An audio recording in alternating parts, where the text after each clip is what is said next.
Assalamualaikum warahmatullahi wabarakatuh. Salam sejahtera bagi kita semua. Kami dari kelompok 4 akan mempresentasikan tentang evaluasi pembelajaran di pelatihan yang akan dipaparkan oleh pemateri yang pertama yaitu Neng Siti Rohamah, pemateri kedua yaitu Gali Nugraha, pemateri ketiga Adi Fauzan, dan pemateri yang terakhir Yasifa. Dan saya sendiri di sini sebagai moderator yang akan memimpin jalannya presentasi kali ini. Langsung saja kepada pemateri yang pertama dipersilahkan. Saya di sini akan menjelaskan tentang evaluasi konteks. Apa itu evaluasi konteks? Menurut Stablibem dan Skimfield pada tahun 1985 mengatakan bahwa evaluasi konteks yaitu mengevaluasi status objek secara keseluruhan, mengidentifikasi kekurangan, kekuatan, dan mendiagnosa problem dan memberikan solusinya, dan menguji apakah tujuan dan prioritas disesuaikan dengan kebutuhan yang akan dilaksanakan. Dan menurut Stablem dan Omside pada tahun 1989 mengatakan bahwa ini adalah tipe dasar evaluasi. Ini secara signifikan ada beberapa tujuannya, yaitu ada dua. Yang pertama yaitu kesesuaian program dengan kebutuhan peserta. Yang kedua yaitu tujuan pembelajaran. Kesesuaian program dengan kebutuhan peserta yaitu dalam program pelatihan yang dilaksanakan oleh setiap lembaga berdasarkan kebutuhan warga belajarnya. Jadi program yang dijalankan, yang dirancang karena melihat fenomena-fenomena yang ada di lingkungan masyarakat. Terima kasih untuk pemateri yang pertama. Dilanjutkan oleh pemateri yang kedua.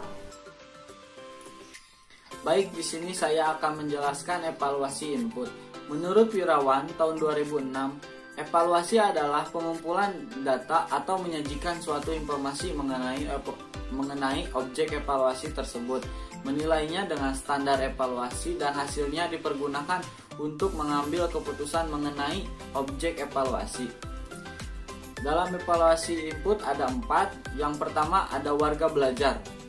Warga belajar adalah anggota masyarakat yang akan mengikuti pelatihan, atau warga belajar juga anggota masyarakat yang tidak batas umur yang memerlukan suatu beberapa jenis pendidikan tertentu, mempunyai keinginan untuk belajar dan bersedia untuk membiayai atau segala keperluan untuk belajarnya. Dan yang kedua ada tutor.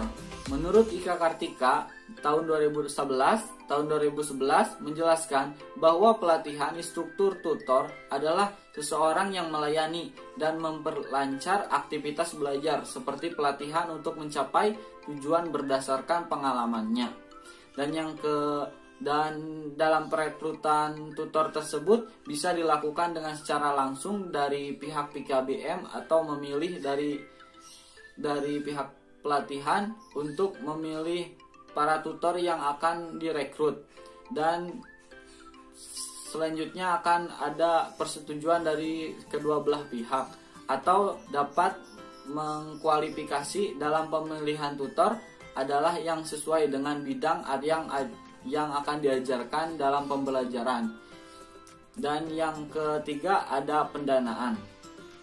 Dalam pendanaan diharapkan mendukung penyelenggaraan program-program pembelajaran pelatihan di PKBM atau pelatihan antara lain yaitu yang pertama ada swadana, yang kedua ada pemerintah daerah dan pusat, yang ketiga ada lembaga instansi yang terkait, dan yang keempat ada perusahaan atau industri.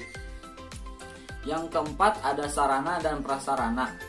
Secara keseluruhan, sarana dan prasarana yang dibutuhkan dalam pelaksanaan pelatihan bisa dilakukan sangat baik, yaitu dengan adanya yang pertama ruang kantor sekretariat atau administrasi, yang kedua ada ruang pembelajaran, yang ketiga ada ruang praktek, yang keempat ada ruang pendidik, dan yang kelima ada ruang pemimpin, dan yang keenam ada ruang tamu.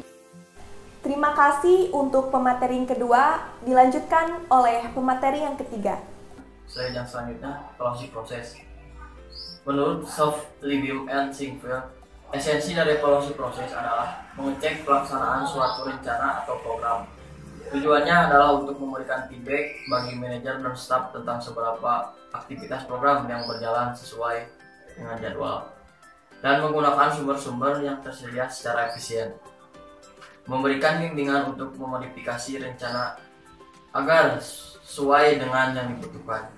Mengevaluasi secara berkala seberapa besar yang terlibat dalam aktivitas program dalam dapat menerima dan melaksanakan peran atau tugasnya. Adapun evaluasi proses adalah suatu rangkaian kegiatan yang dilakukan dengan sengaja untuk melihat tingkat keberhasilan proses belajar atau pengajaran yang telah dilaksanakan. Terima kasih untuk pemateri yang ketiga, dilanjutkan kepada pemateri yang terakhir. Selanjutnya, saya akan menjelaskan tentang evaluasi produk. Menurut Soft-Libium dan Sinkfield, tujuan dari evaluasi produk adalah untuk mengukur, menafsirkan, dan menetapkan pencapaian hasil dari suatu program. Rother juga mengatakan bahwa evaluasi produk dapat dilakukan dengan membuat definisi operasional dan mengukur kriteria pengukuran yang telah dicapai sebelumnya melalui pengumpulan nilai dari stakeholder dan menampilkannya dengan baik dengan analisis kuantitatif ataupun kualitatif. Selanjutnya ada ketercapaian tujuan program. Abdul Haq mengatakan tujuan dari pelaksanaan program pelatihan disesuaikan dengan program apa yang akan dilaksanakan, namun umumnya untuk meningkatkan kemampuan pengetahuan, nilai, sikap, dan keterampilan yang nantinya dapat menaikkan taraf hidup dan partisipasi dalam pembangunan yang diselenggarakan. Tujuan ini merupakan titik sentral atau kondisi yang akan dicapai dari pelaksanaan program pelatihan. Yang terakhir ada evaluasi. Yunanda mengatakan evaluasi adalah kegiatan yang terencana untuk mengetahui keadaan suatu objek dengan menggunakan instrumen dan hasilnya dibandingkan dengan tolak ukur untuk memperoleh kesimpulan. Evaluasi ini dilaksanakan 3 kali, yaitu sebelum program dilaksanakan, pada saat program dilaksanakan, dan setelah program dilaksanakan. Terima kasih untuk pemateri yang terakhir. Jadi dapat disimpulkan bahwa evaluasi pembelajaran adalah suatu proses mengumpulkan, menganalisis, dan menginterpretasi informasi secara sistematik untuk menetapkan sejauh mana ketercapaian tujuan pembelajaran yang telah ditetapkan. Dengan demikian, evaluasi dapat memperbaiki suatu program atau pekerjaan yang dapat menjadikan lebih baik dari sebelumnya. Dengan evaluasi juga kita dapat mengetahui kekurangan dan kelebihan program yang kita kerjakan. Cukup sekian presentasi yang dapat kami sampaikan. Terima kasih atas perhatiannya. Mohon maaf bila banyak kekurangannya. Apabila ada yang tidak paham bisa dikomen di bawah sini, dan juga jangan lupa ide dan sarannya. Terima kasih. Bye-bye. Wassalamualaikum warahmatullahi wabarakatuh.